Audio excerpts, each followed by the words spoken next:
제1야당인 민주통합당이 다음 달 4일에 새 지도부를 뽑는 전당대회를 엽니다. 어제 예선전이 끝났는데 이 예선전과 대선 평가 보고서를 둘러싸고 당 안팎이 좀 시끄럽습니다. 학생운동권 출신의 대표적인 486 정치인인 오영식 의원과 함께 얘기 나누겠습니다. 어서 오십시오. 안녕하세요. 어엿한 이제 3선이신데 이번 전당대회에서 최고위원이나 대표 경선에 왜 안 나오셨어요? 그런 말씀을 하시는 분도 좀 적지 않았습니다만 저는 이번에 당이 근본적으로 좀 혁신하고 변화돼야 되는데 네. 이게 위에서부터 오는 것도 있겠지만 밑으로부터의 혁신과 변화가 중요하다고 생각을 해서 이번에 서울시당을 좀 그 변화 혁신의 견인차로 만들어서 제대로 역할을 좀 하는 일을 하겠다 싶어서 밑으로부터 시작하겠다 이렇게 생각해서 시당위원장에 출마하겠습니다. 서울시당 말씀을 하시니까 내년 지방선거 생각이 나는데 서울시장 나서실 생각이 있으십니까? 아직은 네. 자, 이번 전당대회가 비주류인 김한길 의원 대세론에 맞서는 범주류 후보들의 구도로 가고 있다. 언론은 이렇게 보고 있습니다. 그렇게 되면은 범주류 후보들이 단일화를 해야 된다는 얘기인데 어떻게 돼갑니까? 사실 서울시당 위원장 후보로 출마한 입장에서 사실 당대표 경선에 대해서 언급하는 게 좀 적절치는 않습니다. 네네. 다만 언론이나 당 안팎에서는 그런 구도로 보는 시각이 많은데 먼저 말씀을 드리면 이번 전대가 그러한 구도를 뛰어넘어야 합니다. 예, 뛰어넘지 않으면 안 됩니다. 그럼 어떤 구도로 가야 됩니까? 적어도 당대표 후보로 나선 분들은 어떤 책임론이나 네네. 평가 반성을 뛰어넘어서 네네. 앞으로 민주당을 어떻게 혁신할 것인지 예. 어떻게 당을 이끌어 가겠다고 하는 것인지 미래지향적인 본인의 비전이나 대안, 입장을 분명히 제시해야 합니다. 그러한 것을 가지고 차이를 확인하고 필요하다면 논쟁을 해야 합니다. 네. 예. 저나 우리 오 의원이나 세대가 같은 세대인데 한때 386이었는데 486으로 나이를 좀 먹더니 좀 달라졌다. 따가운 눈총이 국민들로부터 있습니다. 왜 이렇게 됐다고 보세요? 대표적인 486 의원이신데. 저를 포함해서 소위 486 정치인들이 그동안 한 2000년부터 본격적으로 현실 정치에 뛰어들어서 일을 좀 해왔습니다.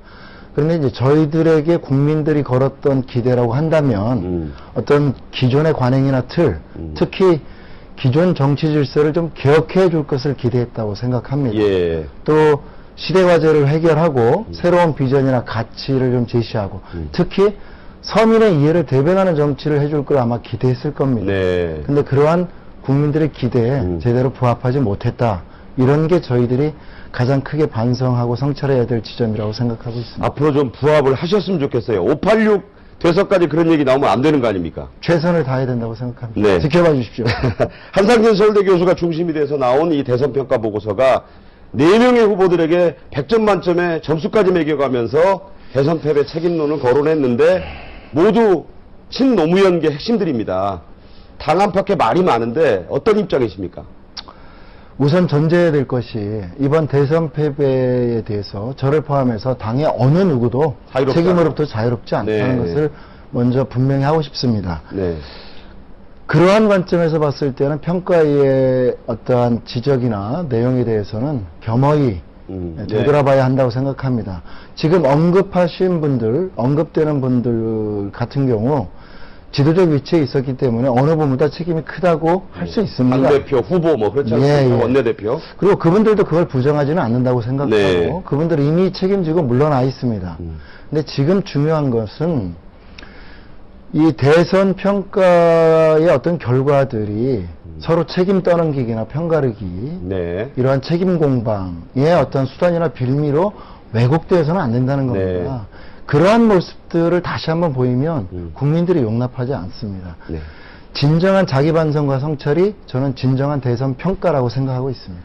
흔히들 언론에서 반성문이라고 하니까 진정한 반성문으로 좀 읽히기를 바랍니다. 네. 예, 끝으로 질문 드리면 사회사 재보선의 관심이 서울 노원벽인데 누가 이길지를 여기서 우리가 예단하는 건 그렇지만 만약에 안철수 후보가 입성을 한다면 민주당과 관계를 어떻게 설정할 거냐. 이번에 후보 양보를 사실상 하면서 야권 공조를 사실상 이룬 셈도 되는데 신당 만드는 것보다 민주당에 들어와야 된다 이런 주장도 있고. 자, 오 의원은 어떻게 보십니까? 이번 노원병 재보궐선거는 선거 과정은 좀 어렵게 진행되겠지만 안철수 후보가 무난히 승리할 거로 저는 보고 있습니다. 네. 안철수 후보가 이제 현실 정치에 들어오는 거죠. 저는 그렇다면 안철수 후보가 기존에 해왔던 스타일이나 방식과는 전혀 다르게 대응하지 않을 수 없는 여러 정책 도전에 직면하게 될 거라고 봅니다. 제도 정치권에 오는 거니까요. 그렇습니다. 네. 본격적인 정치적 시험대지요. 네. 공은 다시 저희 민주당에게로 넘어왔다고 봅니다. 네. 민주당이 앞으로 어떻게 혁신 변화를 하고 네, 네. 국민적 신뢰를 회복하는가에 따라서 안철수 후보 또는 안철수 신당의 영향은 클 수도 미미할 수도 있다고 예. 봅니다. 이제부터가 민주당과 안철수 후보는 국민을 앞에 두고 선의의 경쟁, 때로는 협력하는 관계로 가지 않을까 이렇게 생각됩니다. 네. 국민이 물과 같아서 물 위에 배를 띄울 수도 있지만 그 물이 노하면 배가 뒤집어진다는 얘기가 있지 않습니까? 네네. 네. 대표적인 486 정치인으로서 국민들의 기대에 좀 부응을 더 해주시기 바랍니다. 최선을 다하도록 하겠습니다. 네. 민주통합당의 오영식 의원 모시고 말씀 나눴습니다. 고맙습니다. 고맙습니다. 네네.